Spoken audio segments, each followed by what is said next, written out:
মোৰ এটি মিনি ব্লগলৈ সকলোকে স্বাগতম জনাইছোঁ।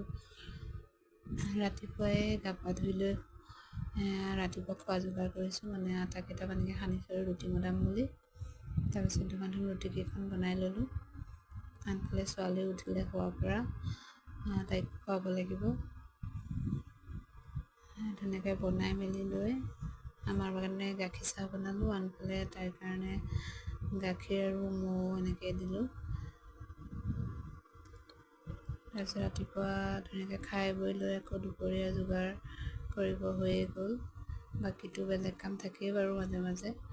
তাৰপিছত এয়া দুপৰীয়া বনাইছিলোঁ মাছ, শাক, আলু আৰু বিলাহী দি। তাৰপিছত এয়া কলডিলৰ ভাজি, কলডিলখন মানে আধা আছিলে, সেইখনকে বোলো ভাজি পেলাওঁ। কলডিল খাই ভালেই লাগে এনেই বাৰু। তাৰপিছত এয়া দুপৰীয়া বনাই কৰি লৈ ধুনীয়াকৈ ছোৱালীক আকৌ গা পা ধুৱালোঁ।